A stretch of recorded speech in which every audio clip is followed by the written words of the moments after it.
நான் 10th படிக்கும்போது முதல் தடவை கட்டடிச்சிட்டு பார்த்ததே 16 வயதில் தான். அதனால வன்முறையை கொண்டாடுவதற்காக இந்த திரைப்படம் எடுக்கப்படலை. இந்த படம் உண்மையில் அச்சத்தை விளைவிக்குதா என்று கேட்டால் ஆம், அச்சத்தை விளைவிக்கிறது. ஏன்னா எங்க நோக்கம் அதுவாக இருந்தது. எங்கேயோ பின்னாடி வந்துட்டு இருக்கிற ஒரு லாரி சடன் பிரேக், ஹார்ன் அடிச்சு சடன் பிரேக் அடிச்சான்னா திரும்பி பார்க்காமயே பிளாட்ஃபார்ம் மட்டும் துள்ளி குதிக்கிறது தான் மனித மனம். சுமார் 30 லட்சத்துக்கும் மேல வெறும் இளைஞர்களால் பார்க்கப்பட்டிருக்கிற படம் விசாரணை. படத்துல ஃபர்ஸ்ட் காட்சியிலிருந்து அருவாள் எடுத்துட்டு வீசி அருவாள் டிராக்டர்ல எடுத்துட்டு வர்ற படமெல்லாம் தமிழ்ல வந்தாச்சு. உன்னை டேன்னு கூப்பிடுற போலீஸ்காரன் இருந்துட்டு இருக்கிற ஏன்னு கேட்காத ஒரு மானமளந்த சமூகமாக இந்த உலகம் இருந்தது. அதை பின்னாடி அந்த இயக்குனர் சொன்னாரு, இப்படி கை தட்டுவாங்கன்னு நினைச்சு நான் அந்த காட்சியை வைக்கல, அது பிடிக்காம போட்டுன்னு நினைச்சு வச்சேங்கிறார்.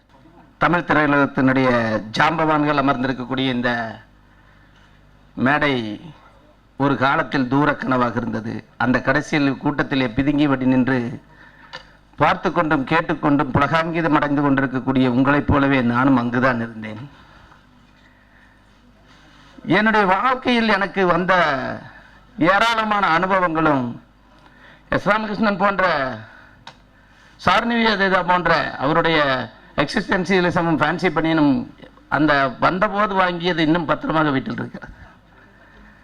லீனா மணிமகளையுடைய போன வாரம் மிகடன் வந்த கவிதையை நான் வாசித்திருக்கிறேன். எஸ் ராமகிருஷ்ணனுடைய ஏராளமான புத்தகங்கள், உபபாண்டவம், தேசாந்திரி, அவருடைய உயிர்மை கட்டுரைகள், கழுகு பார்வை, பாமரனுடைய அனைத்து புத்தகங்கள், அவருடைய உலகை எல்லல் மொழியில் அப்படி தூக்கி வீசி நாம் புனிதம்னு ஒன்று கற்பனை பண்ணிட்டு இருக்கிற ஒன்றை அப்படி சுண்டி வீசி விட்டுருவோம் பாமரன். அருமை நண்பன், கல்லூரியில் படிக்கும்போதே கழகக்காரன்.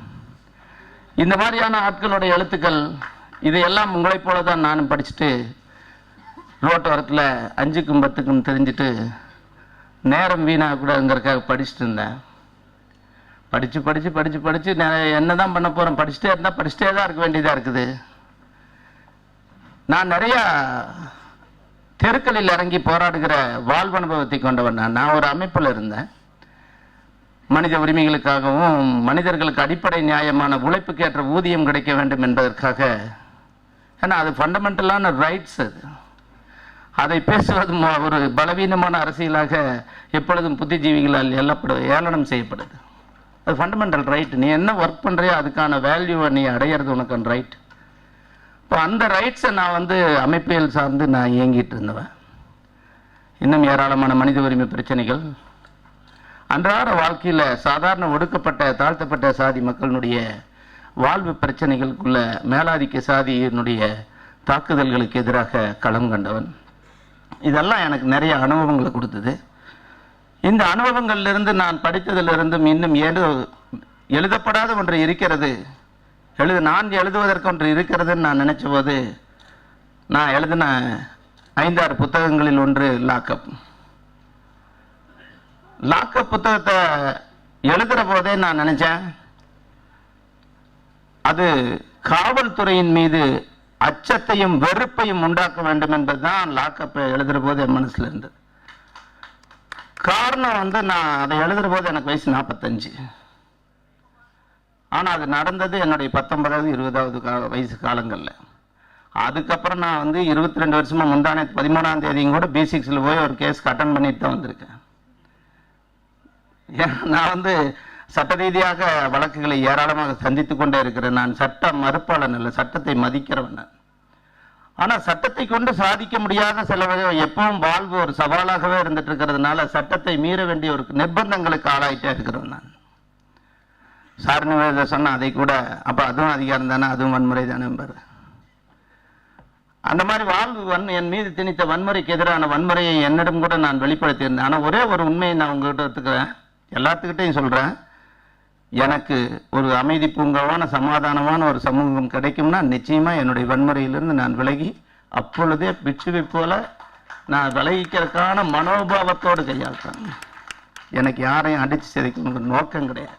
நான் அடிபடக்கூடாது, என் மக்கள் அடிபடக்கூடாது, என் தோழன் அடிபடக்கூடாது, என் தங்கையும் என் சகோதரிகளும் பாதுகாப்பட்டு இருக்கிறார்கள் என்ற போது அவர்களுடைய ஆயுதமே எனக்கும் ஆயுதமாக மாறுகிறது. அங்க வன்முறை பிறக்குது. அது அதிகாரத்திற்கு எதிரான வன்முறை, புரட்சிகர வன்முறை என்று நாங்கள் பெருமையாக சொல்ல நாங்கள் பேசிக்கொள்வதுண்டு. அதனால வன்முறையை இங்க யாரும் கொண்டாடுவதற்காக அதை வைக்கல. வாழ்வு நடத்துகிற அந்த நெருக்கடிகளிலிருந்து மீண்டெழுவதற்காக நம் மீது திணிக்கப்பட்ட நாம் விரும்பாதது. உலகத்தின் சண்டைக்கலை மேதையான லீ ஒரு வார்த்தை, புகழ்பெற்ற ஒரு வாசகம் சொல்வார், ப்ரூஸ்லி. சண்டை போடாத சண்டைக்காரன் நான், சண்டை போட விரும்பாத சண்டைக்காரன் நான் அப்படிம்பார். அவருக்கு சண்டை மேல விருப்பம் இல்லைன்னு சொல்லுவார். நான் சண்டை செய்வதில்லைன்னு சொல்லுவார் அவர். இன்னும் அழகாக அதை சொல்ல போனா, ஒரு வேட்டை நடக்கிற போது ஒரு மிருகம் எப்படி திட்டமிட்டு விட்டு தனக்கான உணவை தேடுவதில்லை, அது அப்படியே கண்டினியூவா தன்னுடைய வாழ்வினுடைய எல்லா பாகங்களுடைய ஒரு அங்கமாக தன்னுடைய உணவுக்காக வேட்டையாடுது. வேட்டை நடக்கிற இடத்துல ஒரு வேட்டைக்காரனும் அவனோட வந்த பையனையும் பார்க்குறாங்க. டக்குன்னு வந்த புலி மான் அடிச்சிட்டு போயிடுச்சு. அவன் சொல்றான், இப்போ ஒரு வேட்டை நடந்தது அப்படின்னு சொல்றான் அந்த பையனி. அங்கிருந்து அந்த கிராம பழங்குடி சொன்னான், வேட்டை நடந்தது, வேட்டையாளர்கள் அங்கே யாரும் இல்லைன்னு சொன்னான். அங்கே வேட்டைக்காரர்கள் என்று யாரும் இருக்கவில்லைன்னு சொன்னான். ஏன்னா அது இயற்கையினுடைய நீதி, உணவுக்கான போராட்டம், வாழ்வுக்கான போராட்டம். அந்த வன்முறையை நாம் இங்கே யாரும் வன்முறைன்னு இகழ்றதும் இல்லை, அதை போய் இங்கே உட்காந்துட்டு புகழ்றதும் இல்லை. ஆனா ஒரு நிர்பந்தத்தின் பேரில் ஒரு நியாயமற்ற மனிதர், ஒரு வெகுஜன மனிதர், ஒரு சாதாரணமான ஆள் வந்து கேள்வி ஏற்பாடற்ற சூழ்நிலையில் அவன் வன்முறைக்கு ஆளாக்கப்படும் போது அதை மறுக்க வேண்டியது ஜனநாயகத்தின் கடமைன்னு தான் நாம் அதை சொல்றோம். ஆனா அதிகாரமாக அது கட்டப்பட்டிருக்கிறது. அதிகாரம் தொடர்ந்து வன்முறை செலுத்துவதற்கான பவரோடவே இருக்கு. சாதாரணமாக சாலையில் திரிகிற எந்த ஒரு தனி மனிதனும் தன்னை ஒரு பெரிய இவனாக நினைச்சிக்க முடியாது. மினிஸ்ட்ரியில ஜோப்பில் ஒரு வெள்ளை சட்டை போட்டு அதில் ஒரு போட்டோ வச்சு சித்திரவனும், அல்லது ஒரு ஐடி கார்டு ஒன்று தான் வரக்கும்போதே வந்து ஐஎம் ஒன் ஆஃப் த அப்படின்னு சொல்லிட்டு எல்லாம் அட்ரஸ் எல்லாம் போட்டு எழுதி வச்சுக்கிற விசிட்டிங் கார்டுன்னு சொல்லுவாங்க இல்லையா, அடையாள அட்டைகள், அதை கையில் வச்சுட்டு இருக்கிறவனுக்கும் இந்த காவல்துறை கிட்ட கிடைக்கிற மதிப்பு மரியாதைகளை எல்லாம் அப்படி வாழ்ற மக்கள் இருக்காங்க. அவங்களுக்கு இந்த காவல்துறையில் இப்படி ஒரு வன்முறை நடக்குதாங்கிறதே உண்மையில் தெரியாது. நான் எழுதும் போதும் சொன்னேன், எழுதியவர்கள் படம் எடுத்தவர்கள் மாறன் சாரிடம் பேசி கொண்டிருந்த போதும் சொன்னேன், இப்படி ஒரு விஷயம் உண்மையில் ஏராளமான திரைப்படங்களில் காவல்துறை வன்முறையாக வந்தாலும் அங்கெல்லாம் நாயகன் அடிபடுறான். அவன் ஒரு பின்னாடி ஒரு 100 பேர்த்து கொல்ல போறவன். ஒரு பாட்டில் 200 பேர்த்து கொள்ற அதிகாரிகளைத்தான் நாம் கொண்டாடிட்டு இருந்தோம். அப்போ அந்த மாதிரியான சூழ்நிலைகளில் இருக்கக்கூடிய ஒரு வாழ்க்கையுமே ஒரு சினிமா மிகை சினிமாவாக போய் உண்மைக்கும் பொய்க்குமான யதார்த்தமே தெரியாம போய் நாம காட்டப்படுகிறதுல எல்லாம் காலம் கழிப்பதாக, பொழுது போக்குவதாக, நேர கொல்லியாக ஒரு கலை மாறி இருந்த ஒரு உலகத்தில் இருந்துதான் நாம் இந்த படத்தை பார்க்கிறோம். நம் மூளை அப்படித்தான் நமக்கு கட்டப்பட்டிருக்கிறது. ஆனால் நேர கொல்லி அல்ல கலை. கலை காலத்தின் கண்ணாடியாகவும் காலத்தினுடைய வெளிப்பாடாகவும் இருப்பதோடு, காலத்தை பிரதிபலிப்பதோடு அல்லாமல் காலத்தினுடைய அரசியலோடு அதிகாரத்தோடு மோதுவதாக, யுத்தம் புரிவதாக, காலத்தில் சற்றே முன் சென்று மக்களை வழிகாட்டி அழைத்து செல்வதாக ஆக சிறந்த கலை இருக்கும். அப்படி இருக்கணும்னு நினைச்சேன். எனக்கு அவ்வளவு பெரிய எழுத்து எழுத தெரியுமான்னு எனக்கு தெரியாது. நானும் பள்ளிக்கூடத்துல எல்லாம் ஒழுங்கா போகாம இமயம் உட்கார்ந்துருக்காரு, அதனால சொல்லிடுறேன். நான் 10th படிக்கும் போது முதல் தடவை கட்டடிச்சிட்டு பார்த்ததே 16 வயதுல தான். அந்த படம் தான் ஃபர்ஸ்ட் கட்டில் அடிச்சுட்டு பார்த்த படம். அதனுடைய அழகியலுக்காக அவர் இன்னைக்கும் ஜாம்பவானா இருக்கார். அந்த அது இவருக்கு பக்கத்தில் நான் உட்காருவேன் அப்படிங்கிறதே நான் கற்பனையே பண்ணதில்லை. இந்த பெருமை வெற்றிமாறனுக்கு மட்டும்தான் சொன்னோம். அதனால வன்முறையை கொண்டாடுவதற்காக இந்த திரைப்படம் எடுக்கப்படலை. தோழி லீனா மணிமேகலை சொன்ன 5 கேள்விக்கும் பதில் சொல்லுகிற இடத்தில் நான் இல்லை என்றிருந்தாலும் கூட, நான் வந்து இந்த படத்துக்கோட கதையை எழுதிட்டேங்கிறதுக்காக பேசாம, நானும் விசாரணையை ரசித்தவன் என்ற முறையில், நான் ஒரு சினிமா ரசிகன் என்ற முறையில், உலக திரைப்பட ரசிக மனோபாவம் கொண்டவன் என்ற வகையில், இந்த படம் உண்மையில் அச்சத்தை விளைவிக்குதா என்று கேட்டால் ஆம், அச்சத்தை விளைவிக்கிறது. ஏன்னா எங்க நோக்கம் அதுவாக இருந்தது. இல்லாத ஒன்றை படைக்கல, இருக்கிறத வச்சு யதார்த்தமா படிச்சோம். இது தொடர்ந்து வன்முறையை மட்டுமே இந்த படம் சித்தரித்து வருவதாக நீங்க யாராவது சொல்லிட்டு இருந்தா அது வெளியில் சொல்லப்படுது, வெளியில் பேசப்படுது. அதுதான் மனித மனசுக்குள்ள ரொம்ப அவலத்தை உண்டாக்குது, அலைக்கழிக்குது. இந்த அலைக்கழிப்பு வெளியில் உங்களுடைய பேஸ்புக் வழியா மின்னலனம் பாய்ந்து அடுத்தடுத்து போகுது. அடுத்த காட்சிக்கே முதல் காட்சியை பார்த்தவன் அடுத்து தன் நண்பர்கள் 15 பேர்த்தோட வர, 20 பேர்த்தோட 5 தடவை பார்த்து 10 தடவை பார்த்துங்கிறவங்க தான் நிறைய. அந்த மாதிரி தான் இந்த படத்தை பார்த்துருக்காங்க. அப்படின்னு அவங்க வன்முறையின் குரூரத்தின் தன்மையை ரசிக்கிறவர்கள் என்பதாக பாவித்தாலே தப்பு. அது அடிப்படையில் அச்சத்தை விளைவிக்கிறது. அச்சம் உனக்கு வந்தவுடனே நீ அஞ்சி நடுங்கிற கோழையாகவே இருந்து விடுவாய் என்று நீ நம்புவது காலம் உன் மீது திணித்திருக்கிற ஒரு கருத்தாக இருக்கலாம். ஆனால் அச்சத்தோடு வாழ எந்த மனிதனுக்கும் பிடிக்காது.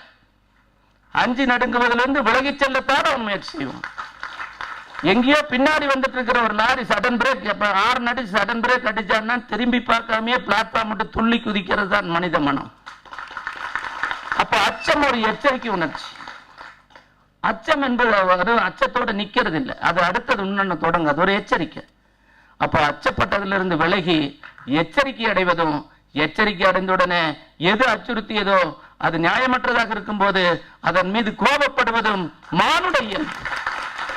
அந்த மனித இயல்பு தான் இன்னைக்கு தமிழ் சமூகத்தினுடைய அரசியல் அதிகாரமே அஞ்சி நடுங்கிற வகையில சுமார் 30 லட்சத்துக்கும் மேல வெறும் இளைஞர்களால் பார்க்கப்பட்டிருக்கிற படம் விசாரணை. 500 பேருக்கு 5 பெண்கள் 10 பெண்கள். பெண் விடுதலை குறித்தான ஒரு மாற்று கண்ணோட்டமே எனக்கு வந்தது இந்த படத்துக்கு பின்னாடி. அப்படின்னா ஃபுல் ஸ்கிரீன்ல அப்படி அப்படி ஃபர்ஸ்ட் ஷாட் காட்டுற போதே காலில் இருந்து காட்டாம தலை முகத்தை காட்டாம நேர இடுப்புல கேமரா வச்சு அப்படி கடலுக்குள்ள இருந்து எந்திரிச்சு வர நீர் சொட்ட சொட்ட சொட்ட சொட்ட அப்படியே கேமரா கீழே மேலையுமா விரிச்சு அப்படி காட்டிட்டு வர்ற அந்த நாயகியை ரசிக்கிறது ஆண் மட்டுமல்ல, கூட கொண்டிருக்கிற பெண்ணும் தான். அப்படின்னா அந்த பெண் பார்வையாளராக இருக்கிற அந்த ரசிக பெண்களுக்கு, ரசிக்கிற அந்த பெண்ணுக்கு அந்த பொண்ணோட உடை பிரச்சனையாக இல்லைன்னு இருக்கு. அது கலாச்சாரவாதிகளுக்கும் கலாச்சார பயங்கரவாதிகளுக்கும் ஆடை குறித்தான மனநோயாளிகளுக்கும் தான் அது பிரச்சனையாக இருக்கிறத வழிய பெண்களுக்கு பிரச்சனை இல்லைன்னு அர்த்தம். படத்துல ஃபர்ஸ்ட் காட்சியிலிருந்து அருவாள் எடுத்துட்டு வீசி அருவாள் டிராக்டர்ல எடுத்துட்டு வர்ற படமெல்லாம் தமிழ்ல வந்தாச்சு. அது ஏதோ கொறுக்கருவா ஒண்ணு பின்னாடி சுத்தி தெரிஞ்சான். பழைய காலத்தில் நம்பாளு முடிச்சிடறேன். பழைய காலத்துல சுத்தி தெரிஞ்சாங்க. அதை கைக்கு அவனுக்கு வேற ஆயுதம் இல்லாம இருந்தது. உணர்ச்சிகரமான வாழ்வு துன்ப நெருக்கடியில் இருந்த போது அவனுக்கு மோதல் வரும்போது அதை கையாண்டான். அறிவால் கொலை ஆயுதமே இல்லை, அது உழைப்பு கருவி. அதை கொலை ஆயுதமாக மாற்றியது தமிழ் சினிமா மட்டுமல்ல, வரலாற்றில் பல பேர் அதை பண்ணியிருக்காங்க. அப்போ ஆயுதங்களும் சரி, மற்ற வாழ்க்கையில் வர்றதும் சரி, இந்த படம் ஏற்படுத்தி இருக்கிற அச்சமும் சரி, நிச்சயமாக ஒரு எதிர்ப்புணர்வை உண்டாக்கும் என்ற எனக்கு ஒரு கணிப்பு இருந்தது. லாக்கப் எழுதிய போதே நான் சொன்னேன், இது நிறந்த புத்தகம் என்று நான் ஒத்துக்கொள்கிறேன். மதிப்புரை செய்தவர்கள் நிறைய பேர் ஒத்திருக்கிறார்கள். அது காரணம் நான் சொன்ன, இது ஒரு மனித பிரச்சனையை உள்ளே வைத்திருக்கவில்லை, இது மனிதர்களுடைய மொத்த பிரச்சனையும் உள்ள வச்சிருக்கு. ஒவ்வொரு மனிதனும் இங்கு நாம் கூட்டமாக இருக்கிறவர்களையே கூடி இருக்கிறோமே ஒழிய உங்களை நீங்கள் ஒவ்வொருவராக தனித்தனியாகத்தான் உணர்கிறீர்கள். சாலையில் நடந்து போகும்போது இந்த பெருநகர கூட்டத்துக்கு மத்தியிலேயே எல்லோருமே அனாதைகள் என்றது புரிஞ்சுக்கோங்க. உன்னை டேன்னு கூப்பிடுற போலீஸ்காரன் இருந்துட்டு இருக்கிற ஏன்னு கேட்காதா ஒரு மானமளந்த சமூகமாக இந்த உலகம் இருந்துட்டு டேன்னு கூப்பிடுறான், உன்னும் கூப்பிடுறான். நான் 50 வருஷமா எதிர்த்துட்டு இருக்கிறேன். இந்த அடிப்படையே மாறாத ஒரு பழமையான அதிகார வர்க்கத்துக்கு அடிமைப்பட்ட கீழ்ப்படிந்து போன சமூகம். ஒரு படத்துல ஒரு காட்சி வைப்பாங்க, தங்கச்சி வந்து காதல் கல்யாணம் பண்ணிட்டாங்கிறதுக்காக ஒரு அண்ணங்காரன் வந்து கோபத்தில் உணர்ச்சி வசப்பட்டு பாலத்து மேல இருந்து ஒரு வீசுவான். தங்கச்சி வந்து அப்படி தலை துண்டாய் போகும், பக்கத்தில் இருக்கிற மாப்பிள்ளையும் தலை துண்டாய் விழுகும். அந்த படம் 100 நாள் ஓடிட்டு இருக்குது. அது என்ன பயங்கரம் அது. அதை பின்னாடி அந்த இயக்குனர் சொன்னாரு, இப்படி கை தட்டுவாங்கன்னு நினைச்சு நான் அந்த காட்சியை வைக்கல, அது பிடிக்காம போட்டுன்னு நினைச்சு வச்சேங்கிறார். காட்சிப்படுத்துற போது படைப்பவன் என்ன நினைக்கிறானோ அதை தாண்டி படைப்புக்குள்ள வேறொரு வடிவம் வந்துடுச்சுன்னா படைப்பு தப்புன்னு வேணா சொல்லலாம், படைப்பாளி இன்னும் வளரணும்னு வேணா சொல்லாம வெளியே நாம் அதை கொண்டாடிட்டு இருக்கிற படங்களை தான் நாம் பார்த்தோம். அப்ப படைத்தவனின் நோக்கமாக இருப்பது காட்சியில் இருக்குது. காட்சியை நேரடியாக பார்வையாளன் பார்க்கிறான், பார்த்தவன் படைத்தவனுடைய உணர்வையே நேரடியாக புரிந்து கொண்டான் என்றால் அந்த படைப்பு வெற்றிகரமான படைப்பு. அந்த வகையில் இன்னைக்கு படைப்பாளியான ஆகச்சிறந்த இயக்குனர் என்று இந்தியா முழுவதும் அங்கீகரிக்கப்பட்டிருக்கிற வெனிஸ் வந்து நம்மளுக்கு ஒன்றும் சர்டிபிகேட் கொடுக்குற இடமெல்லாம் வேண்டியதில்லை தான். நம்ம ஆளுங்க ஏராளமான படைப்பாளிகள் இருக்காங்க. வெனிஸில் போய் வாங்குறதுங்கிறது வந்து ஓட்டப்பந்தயத்தில் கலந்துக்காமையே நான் நல்லா ஓடுவேன்னு சொல்லிட்டு இருந்தா நம்ப மாட்டீங்கல்ல. அதுக்காக ஒரு ஓட்டப்பந்தயத்தில் கலந்துக்கிறது தான். கால் இருக்குதுன்னு காட்டணும்ல, ஜெயிச்சாலும் ஜெயிக்கலினாலும் ஓடுனவனுக்கு சர்டிபிகேட் உண்டல்லவா. அந்த வகையில் அது தான் ஓடாம வேடிக்கை பார்ப்பவனாக இருக்கக்கூடாது என்பதற்காகத்தான் அங்கெல்லாம் போறது. உலக திரைப்படம் உள்ளூர் திரைப்படம் அப்படின்னாலும் ஒண்ணு கிடையாது. பெஸ்ட் ஃபில்ம் பேட் ஃபில்ம் இதுதான் இருக்கு, இவ்வளவுதான் இருக்கு. கமர்ஷியல் பிலிம்னால கிடையாது. சந்தை சினிமா, அந்த சினிமா, இந்த சினிமா, அதெல்லாம் அறிவாளிகள் வந்து தாங்கள் உருவாக்கி அதை வந்து இதுன்னு பிரிப்பாங்க. அவங்க வந்து ஒரு வேல்யூ போடுவாங்க, ஸ்கேல் அதெல்லாம். அதனால is a best story, is a best film. இது நல்ல கதை, அதனால் அது நல்ல படமாக மலர்ந்திருக்கிறது. ஆகச்சிறந்த கலை மேதமையோடு அவர் அந்த படத்தை படைச்சிருக்கார். லாக்க புத்தகத்தில் இருக்கக்கூடிய வலியும் வேதனையும் உலகத்திற்கு தெரிய வந்திருக்கிறது. அது எழுத்தில் வந்தபோது ஒரு 2-3000 புத்தகம் தான் போயிருந்துச்சு. இன்னைக்கு எங்கெங்கயோ இருக்கிற லட்சக்கணக்கான மக்களும் கோடிக்கணக்கான மக்களும் பார்த்து உளப்பூர்வமாக திரும்ப திரும்ப பார்க்கிறான்னா அவன் குரூரமானவன் அல்ல.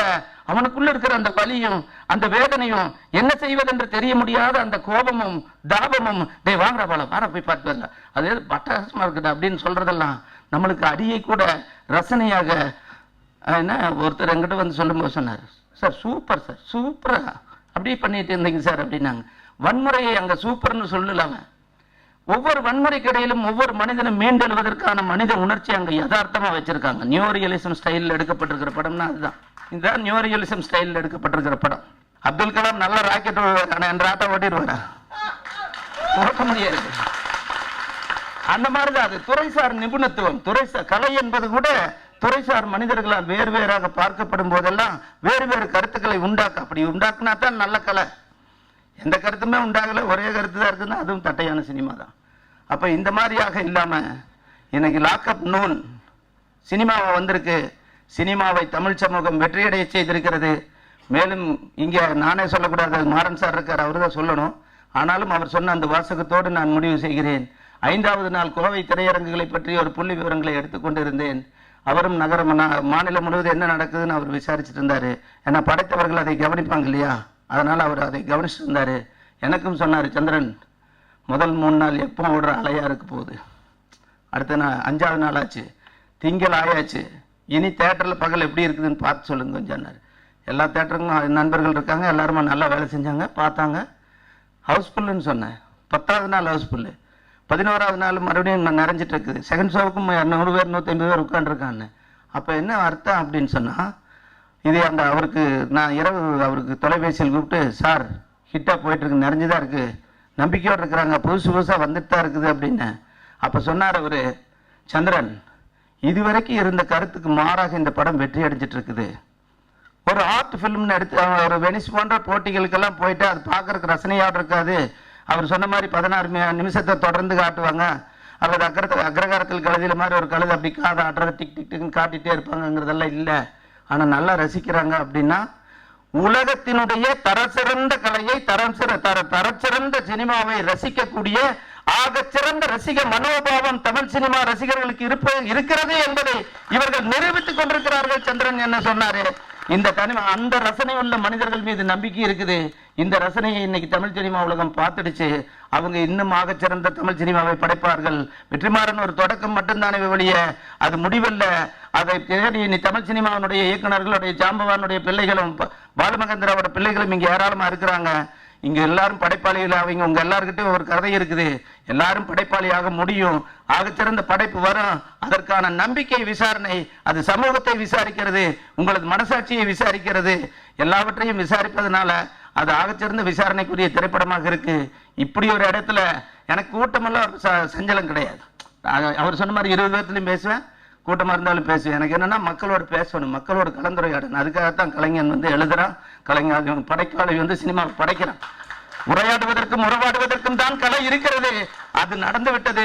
ஆக சிறந்த வெற்றிமாறனுக்கே இந்த எல்லா புகழும் சேரட்டும். இதற்காக கதை கேட்காமலே பணம் ஒதுக்கிய தனுஷாரை நான் நன்றியோடு நினைவு கூறுகிறேன். திரைப்பட கலைஞர்களுக்கும் தொழில்நுட்ப துறையாளர்களுக்கும் உங்கள் எல்லோருக்கும் இங்கே வந்திருக்கக்கூடிய இமயம் ஐயா அவர்களுக்கும் நன்றியை கூறி, வாய்ப்புகளுக்கு நன்றியை கூறி முடித்துக் கொள்கிறேன். நன்றி, வணக்கம்.